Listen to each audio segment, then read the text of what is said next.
Chers frères et sœurs, nombreux sont ceux qui se croient meilleurs que les autres parce qu'ils ont de l'argent, parce qu'ils sont musclés, parce qu'ils sont sportifs, parce qu'ils sont diplômés, parce qu'ils sont intelligents ou parce qu'ils sont connus. La modestie, c'est le contraire de l'orgueil. C'est le fait que tu ne te crois pas supérieur aux autres par ta science, ton poste, ton argent, ta famille, ta notoriété, etc. Nos pieux prédécesseurs, rahimahumullah, étaient humbles, ils étaient modestes.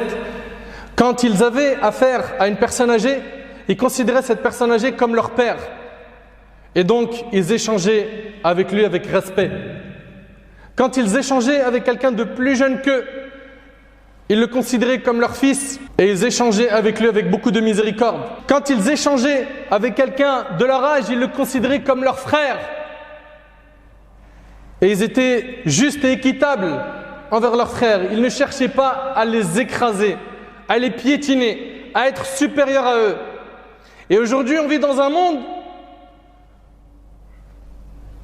où malheureusement, l'orgueil a pris trop de place. Combien sont nombreux ceux et celles qui se croient supérieurs aux autres, meilleurs que les autres, plus forts que les autres, plus intelligents que les autres. Subhanallah, c'est ce que l'islam nous enseigne, d'avoir cet état d'esprit, ou plutôt de faire preuve d'humilité, de modestie, que tu ne te crois jamais supérieur à quelqu'un dans quoi que ce soit. Même si tu as des compétences, des diplômes et que tu es qualifié dans certains domaines, vois-toi comme étant quelqu'un petit. C'est mieux pour ton ego. La modestie est une qualité très importante dont doit se parer le croyant et la croyante. Allah tabaraka wa ta'ala a fait l'éloge des personnes modestes. Allah tabaraka wa ta'ala dit wa ibadur rahmani alladhina yamshuna 'ala al-ardi hawna wa idha khatabahumul jahiluna qalu salama. Les serviteurs du tout miséricordieux sont ceux qui marchent humblement sur terre. Ils ne marchent pas sur terre avec orgueil. Qui, lorsque les ignorants s'adressent à eux, disent paix. C'est des gens qui ne sont pas orgueilleux, qui ne se voient pas supérieurs aux autres. C'est des gens qui vivent avec quoi? Avec ce comportement qui est la modestie. Le prophète sallallahu alayhi wa sallam a dit dans le hadith rapporté par l'imam Muslim, Allah m'a inspiré ce commandement. Soyez modestes.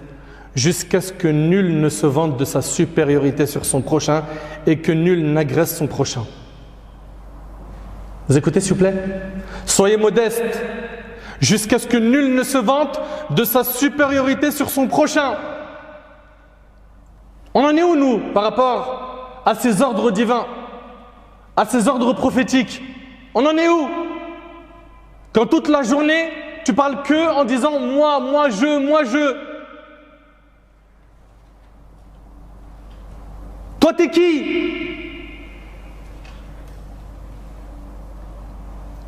Subhanak ya Rabb. C'est étonnant de voir aujourd'hui à quel point les gens ils font que de se flatter H24. Ils se jettent des fleurs toute la journée. Même s'il n'est pas compétent dans tel ou tel domaine, il va te montrer ou il va essayer de te prouver qu'il est compétent. Pourquoi? Juste parce qu'il a de l'orgueil. Le premier à avoir manifesté de l'orgueil, c'est qui? Iblis, ana khayrun minh. C'est parce qu'il a dit, quand Allah Ta'ala lui a demandé de se prosterner pour Adam, alayhi salam, il a dit, je suis meilleur que lui. Tu m'as créé de feu et lui de terre. Donc toi qui fais preuve d'orgueil, ton imam, ton guide, c'est le diable.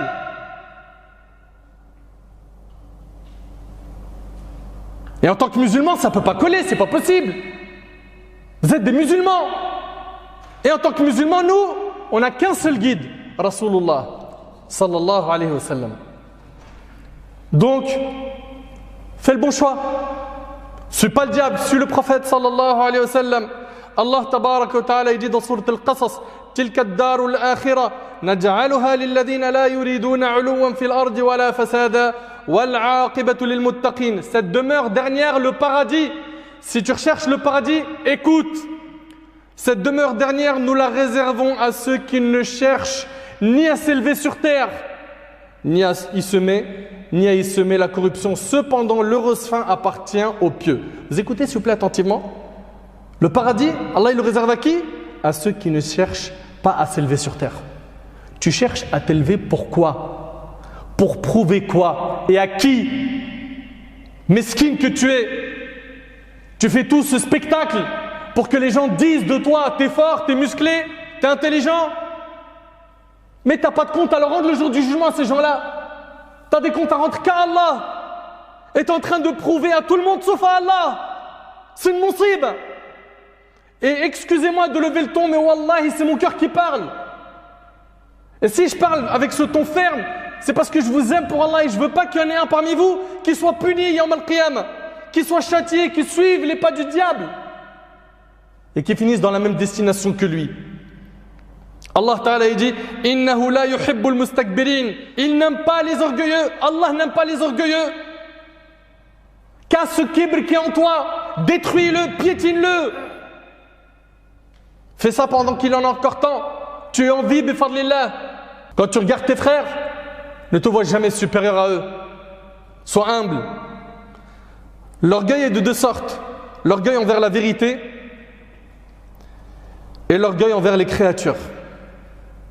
Le prophète sallam il a dit, l'orgueil c'est le refus de la vérité et le mépris des gens rapporté par Muslim sallam ibn Mas'ud. L'orgueil c'est quoi? Comme ça, on donne une définition à ce terme, c'est le fait de refuser la vérité et de mépriser les gens. Je les méprise, je me sens au-dessus. C'est qui lui? Lui il a le même nombre d'abonnés que moi. Lui il a mon argent lui. Lui il a mes diplômes. Lui il a mes médailles dans tel sport. La hawla wa la quwwata illa billah al-ali al-azim. On est en train de parler d'un péché que plus d'une personne parmi nous pratique. Faut pas dire non, il parle de quelqu'un d'autre, il parle pas de moi. Il nous arrive comme ça de faire preuve d'orgueil. T'imagines, Allah n'aime pas l'orgueilleux, mais si Allah il t'aime pas, t'as tout perdu. T'as tout perdu. T'as gagné quoi? Une réputation auprès des gens? Les gens ils disent waouh, il, elle est forte. Et après? Allah tabaraka wa ta'ala n'aime pas le prétentieux, le vantard. Le prophète sallam dans le hadith rapporté par l'imam Ahmad a dit quiconque s'enorgueillit et manifeste de l'arrogance dans sa démarche. Vous entendez? Et manifeste de l'arrogance dans sa démarche. Vous connaissez pas vous des gens comme ça qui quand ils marchent avec de l'orgueil? Certains, wallah el adim, quand tu les vois quand ils marchent, tu te dis mais est-ce qu'il y a une caméra derrière? Je sais pas, ils tournent un clip. Pourquoi ils marchent comme ça? Pourquoi? Quiconque s'enorgueille et manifeste de l'arrogance dans sa démarche rencontrera Allah alors qu'Allah sera en colère contre lui. Allahu Akbar. Allahu Akbar. Selon Abdullah ibn Mas'ud radiyallahu anhu, le prophète a dit dans le hadith rapporté par Muslim, mais écoutez bien s'il vous plaît. Il a dit alayhi sallam, n'entrera pas au paradis celui qui a dans son cœur le poids d'un atome d'orgueil. Pas 1 kilo d'orgueil, pas 1 tonne d'orgueil. Un atome, ça se voit même pas à l'œil nu. Il n'entre pas au paradis celui qui a un atome d'orgueil dans le cœur. On vous l'a dit, l'orgueil c'est quoi? Tu lui dis une vérité, il refuse. Et il se croit au-dessus des gens, il les méprise. C'est qui lui? C'est qui elle? Et selon Amr ibn Shu'aib, selon son père, selon son grand-père, radiyallahu anhu an jami' as-sahaba, le prophète sallam a dit, les orgueilleux, écoutez attentivement s'il vous plaît ce hadith, les orgueilleux seront ressuscités le jour de la résurrection sous forme humaine, faisant la taille d'une fourmi. Allahu Akbar. Allahu Akbar. Les orgueilleux seront ressuscités le jour du jugement sous forme humaine, faisant la taille d'une fourmi. Ils se prenaient pour un grand. Yawm al-Qiyamah, il fait la taille d'une fourmi.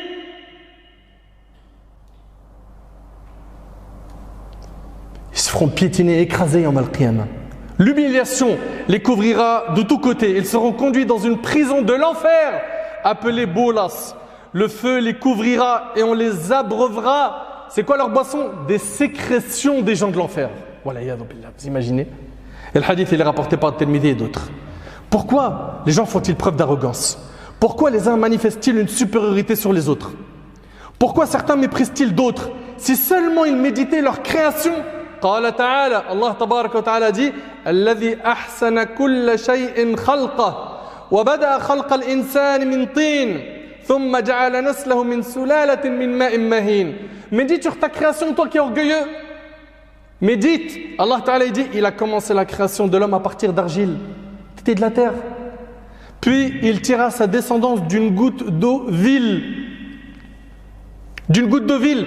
L'éminent tabi'i, Mutarif ibn Abdullah al-Shikhir, vit un jour Al-Muhallab, l'un des plus grands généraux de l'armée. Il marchait avec arrogance. Il lui fit une remarque et lui recommanda de changer de démarche en lui disant « Allah n'aime pas cette démarche ». Al-Muhallab lui dit alors, et écoutez sa réponse s'il vous plaît, il lui a dit « Ne me connais-tu pas ?» On entend encore cette phrase ou pas? Oui ou non? Ne me connais-tu pas? On en a comme ça. C'est pas chuki, moi.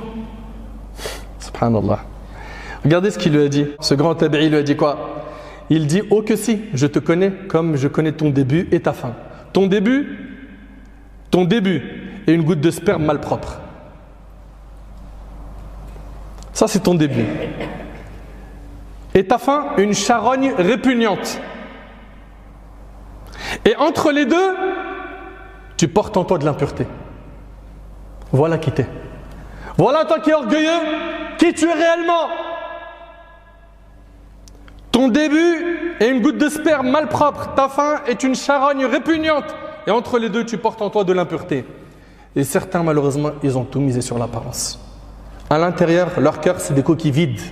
Pourquoi? La ya'rifun Allah, la ya'budun Allah, la yuqaddirun Allah. Ils n'adorent pas Allah, ils ne vénèrent pas Allah, ils ne connaissent pas Allah. Le prophète sallallahu alayhi wa sallam, il nous dit, et ça c'est pour qu'on change les définitions qu'on a.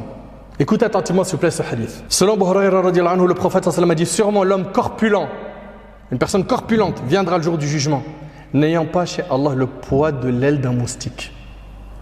Il vient, tabarakallah, un physique, un vrai, comme on dit aujourd'hui, une armoire à glace, costaud, il est grand. Et écoutez bien, il n'a pas chez Allah le poids de l'aile d'un moustique. Pourtant, quand il marche, il est impressionnant. Physiquement, waouh! Ce hadith montre que si tu es d'une forte corpulence et que tu n'as pas de relation avec Allah, sache que malgré ton poids, tu ne pèseras pas auprès d'Allah l'aile d'un moustique. L'aile d'un moustique. Et je pense surtout à qui? À certains de nos frères qui vont à la salle de sport. C'est pas interdit, il n'y a pas de problème. Et c'est bien le sport, on en a besoin. Entretenir le corps, c'est quelque chose de très important. Mais lui, pourquoi il y va? Je ne généralise pas, mais une catégorie de gens, ils vont pourquoi? Pour s'enorgueillir. Pour arriver en été, mettre les t-shirts et montrer leurs muscles. Sahl ibn Sa'd al-Sa'idi radiyallahu anhu a dit, quelqu'un passa devant le prophète sallallahu alayhi wa sallam qui dit à un homme assis près de lui, que penses-tu de cet homme? L'autre dit, c'est quelqu'un de la classe noble. Par Allah, il mérite qu'on lui donne la main de toute femme qu'il demande en mariage et qu'on accepte son intercession. Ça c'est pour le premier qui est passé. Ensuite, un autre homme est passé. Le prophète sallallahu alayhi wa sallam dit à son compagnon, que penses-tu de celui-ci? Il dit, ô messager d'Allah, voilà quelqu'un appartenant aux pauvres des musulmans. Il mérite qu'on lui refuse la main de celle qu'il demande en mariage, qu'on n'accepte pas son intercession. Et s'il parle, qu'on n'écoute pas ce qu'il dit. Là, en deux mots, qu'est-ce qu'il est en train de lui dire le compagnon? Que par l'apparence, le premier est brillant, il a l'air d'avoir beaucoup de valeur, et le deuxième, non, n'a pas vraiment de valeur. Et subhanallah, regardez ce que le prophète sallallahu alayhi wa sallam a dit. Le prophète sallallahu alayhi wa sallam dit alors, cet homme, il parle du deuxième, le pauvre, il a dit cet homme est meilleur que tout le contenant de la terre de cet autre. Al-Maqayis fi din mukhtalifa. Nous dans la religion on ne voit pas les choses de la même manière. Dans la religion tu n'as pas de la valeur parce que tu as sorti la dernière Mercedes, tu as tel Ferrari, tu as une grosse Lamborghini. Non, Wallahi al-Azim, c'est pas avec ça que tu as de la valeur. Auprès d'Allah tu as de la valeur par quoi? Par l'entretien du cœur, par le fait que tu fais des œuvres pieuses. Le prophète sallallahu alayhi wa sallam a dit, certes Allah ne regarde pas vos corps ni vos images, mais il regarde vos cœurs et vos actes rapportés par Muslim. Le plus noble d'entre vous auprès d'Allah est le plus pieux. Le meilleur d'entre nous c'est qui? C'est le plus pieux. C'est pas celui qui a sorti le dernier modèle de tel véhicule ou telle moto ou tel scooter ou qui a je ne sais quel smartphone ou qui part dans telle destination et il snap ses vacances. Non. Celui qui a de la valeur auprès d'Allah, c'est qui? C'est le plus pieux. Et regardez bien, subhanallah, en voyant tous ces hadiths, parfois il nous arrive de voir des gens qui ne sont pas, on va dire, avantagés physiquement. Et certains vont les mépriser. Dire, regarde, il a tel handicap, ou il a telle chose qui n'est pas une qualité. Certains vont le regarder de haut, alors qu'il est possible que cette personne-là, qui aux yeux des gens n'a pas une grande valeur auprès d'Allah tabaraka wa ta'ala, ça se peut que sa valeur elle est immense. Sachez, ahbab al-kiram, qu'Allah tabaraka wa ta'ala ne regarde pas nos corps, il ne regarde pas notre couleur, il regarde le jour du jugement nos cœurs et nos actes. Certains vont s'enorgueillir par leur famille, mais un jour ta famille va mourir, tu seras seul, et le jour du jugement tu vas être ressuscité, tu seras jugé seul. Pense-y. Selon Abu Hurayra radiyallahu anhu, le prophète sallallahu alayhi wa sallam a dit: celui qui ne s'élève pas par son propre labeur, ce ne sont pas ses origines qui vont l'élever. Allahu Akbar. Et c'est rapporté par l'imam Muslim. D'autres ils vont s'enorgueillir par la notoriété qu'ils ont. Un jour tu peux la perdre, cette notoriété. Cette notoriété tu peux la perdre. Et puis si tu l'as, malgré toi sans vouloir la chercher, fais dua, demande à Allah subhanahu wa ta'ala de t'accorder la sincérité. Et si ton seul objectif c'est ça, sache que tôt ou tard, toi et eux, vous allez mourir. Tu seras ressuscité devant Allah. Et tu vas redescendre de ton nuage de la notoriété yawm al-qiyamah. Ce sera terminé. Tu seras présenté à Allah subhanahu wa ta'ala seul. D'autres, ils vont s'enorgueillir par leur science, par les diplômes. Ya akhi, remercie Allah. Ma sœur, remercie Allah. Et sois humble et modeste. Le prophète sallallahu alayhi wa sallam a dit, écoute attentivement, dans une partie du hadith, il dit: chaque fois que quelqu'un se montre modeste par amour pour Allah, Allah ne fait que de l'élever davantage, rapporté par l'imam Muslim. Subhanallah, plus la personne elle est modeste, plus elle est appréciée des gens. Plus il parle avec la langue de moi, je, il commence toutes ses phrases par je, j'ai, moi. Doucement, arrête, redescends. T'es qui toi? Même si tu es plus intelligent qu'un tel, ou tu es plus fort que lui en sport de combat, ne le dis pas. Et justement, les personnes humbles, tu les vois, subhanallah, elles sont discrètes. Il est effacé. Ça se trouve, il connaît une réponse religieuse qu'on est en train de chercher dans une assemblée, il est comme ça. Il baisse la tête, il ne parle pas. Il n'est pas là à vouloir étaler sa science, à montrer ses muscles.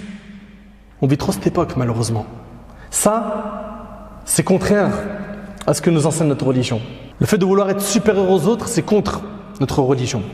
Dans le hadith d'Ibn Majah, selon Abu Mas'ud radiyallahu anhu, un homme avait l'intention de parler avec le prophète sallam. Et il a commencé à trembler. Il était paniqué par la gravité de son éminence sallallahu alayhi wa sallam. Le prophète lui a dit: Hawwin alayka nafsak, fa inni lastu bimalikin, innama ana ibn imra'a kanat ta'kulu al-qadid. Il a dit: calme-toi, je ne suis pas un roi, mais le fils d'une femme qui mangeait la viande asséchée. Subhanallah, le prophète sallam kana mutawadi'an, il était modeste fi da'watihi ma'an nas. Quand il appelait les gens à l'islam, il passait auprès des enfants, il les saluait. T'imagines, le prophète sallam, avec ses responsabilités, avec son rang élevé auprès d'Allah, il passe à côté des enfants, il les salue, comme c'est rapporté par Bukhari et Muslim. Il arrivait souvent, c'est rapporté par le Bukhari, écoutez, que la petite fille à Médine lui prenne la main et elle l'emmène ainsi là où elle voulait et il la suit. T'imagines une petite fille, elle vient prendre ta main, elle te dit: viens avec moi, et elle part avec toi. Tu vas lui dire: il est où ton papa? Tu vas où? Ma petite fille, reste ici, je suis pressé. Le prophète sallallahu alayhi wa sallam, avec toutes les responsabilités qu'il avait, quelle modestie, subhanallah. La petite fille, elle le prend par la main, elle l'emmène et il va avec elle, alayhi salatu wassalam. Al-Aswad ibn Yazid radiyallahu anhu, il rapporte, on demanda une fois à Aïcha radiyallahu anha ce que faisait le prophète sallallahu alayhi wa sallam à la maison. Elle dit: il servait sa famille et quand venait l'heure de la prière, il sortait à la mosquée rapportée par le Bukhari. Écoutez bien, il servait sa famille. Subhanallah. Dans un autre hadith, le prophète sallallahu alayhi wa sallam, il dit: Allah n'a pas envoyé un seul prophète qui n'ait gardé les troupeaux en tant que berger. Ses compagnons dirent: et toi aussi? Il dit: je gardais les troupeaux des Mécois pour quelques pièces d'argent rapportées par le Bukhari. Al-Hafidh ibn Hajar rahimahullah, il dit: parmi les sagesses de cet acte, c'était qu'Allah subhanahu wa ta'ala voulait quoi? Éduquer les prophètes à la modestie. À la modestie, alayhim salam. Le prophète sallallahu alayhi wa sallam, une fois on lui a dit: oh toi le meilleur des hommes. Il a dit: non, le meilleur des hommes c'est Ibrahim alayhi salam. Allahu Akbar. C'est lui le meilleur des hommes, mais il était modeste. Il dit: le meilleur des hommes. Il a dit: Vaka Ibrahim alayhi salam. Et il disait alayhi salatu wassalam: ne me préférez pas à Yunus, fils de Matta, le prophète Yunus alayhi salam. Subhanallah, et nous aujourd'hui on a du mal aujourd'hui. On a du mal aujourd'hui à être modeste. On va à tout prix écraser les autres, montrer qu'on est meilleur que les autres. On rapporte d'Abu Hurayra radhiyallahu anhu qui disait à propos de la femme qui balayait à la mosquée. Un jour, le prophète sallallahu alayhi wa sallam a demandé après elle, on lui répondit, elle est morte. Une femme qui balayait à la mosquée. Le prophète sallallahu alayhi wa sallam a dit, pourquoi m'avez-vous pas informé? C'est comme s'ils avaient minimisé sa mort. Alors, le prophète sallallahu alayhi wa sallam leur a dit, emmenez-moi à sa tombe, ce qui fut fait, et il pria pour elle. Sallallahu alayhi wa sallam, c'est rapporté par Bukhari Muslim. C'est une personne qui nettoyait la mosquée. Le prophète sallallahu alayhi wa sallam lui donnait de la valeur et de la considération. Et nous, aujourd'hui, on voit la personne qui nettoie les toilettes dans la mosquée ou ailleurs. C'est Amil Shibani. Subhanak ya Rabb. Anas radiyallahu anhu, il dit, écoutez bien, il a travaillé pour le prophète sallallahu alayhi wa sallam 10 ans. Il dit, j'ai effectivement servi le messager d'Allah sallallahu alayhi wa sallam durant 10 années. Jamais il m'a dit ouf, en signe d'impatience ou de réprobation. Jamais il ne m'a dit pour quelque chose que j'avais fait, pourquoi l'as-tu fait? Ni pour quelque chose que je n'avais pas fait, pourquoi ne l'as-tu pas fait? Rapporté par Bukhari. Et Anas, c'était quoi? C'était pas un adulte à cette époque-là. Et le prophète, il était patient et modeste avec lui. Allah tabarak wa ta'ala dit wa innaka la'ala khuluqin azim, et tu es certes d'une moralité imminente. Il parle de qui? Du prophète. Il avait un comportement exemplaire. Et Allah azza wa jalla dit laqad kana lakum fi rasulillah uswatun hasana. En effet, vous avez dans le messager d'Allah un excellent modèle à suivre pour quiconque espère en Allah et au jour dernier et invoque Allah fréquemment. Ahbab al-kiram, suivons le prophète sallallahu alayhi wa sallam. Et pour terminer, Ibn Taymiyyah rahimahullah a dit une parole, wallahi al-azim, elle mérite beaucoup de méditation. Et c'est avec ça que je termine. Soyez attentifs, barakallahu fikum. Il a dit العامة تقول قيمة كل امرئ ما يحسن والخاصة تقول قيمة كل امرئ ما يطلب. Ibn Taymiyyah rahimahullah a dit, la masse des gens disent la valeur de chaque personne est dans ce qu'elle sait faire. Ça, c'est la masse. La masse des gens disent la valeur de chaque personne est dans ce qu'elle sait faire. Lui, il est bon en informatique. Il a de la valeur. Lui, c'est un médecin. Lui, il est bon dans tel domaine. La valeur de chaque personne est dans ce qu'elle sait faire. Qui dit ça? La masse des gens. Et les gens proches d'Allah disent la valeur de chaque personne est dans ce qu'elle recherche. La valeur de chaque personne est dans ce qu'elle recherche. Tu recherches quoi? Al-Firdaus, voilà, tu as de la valeur.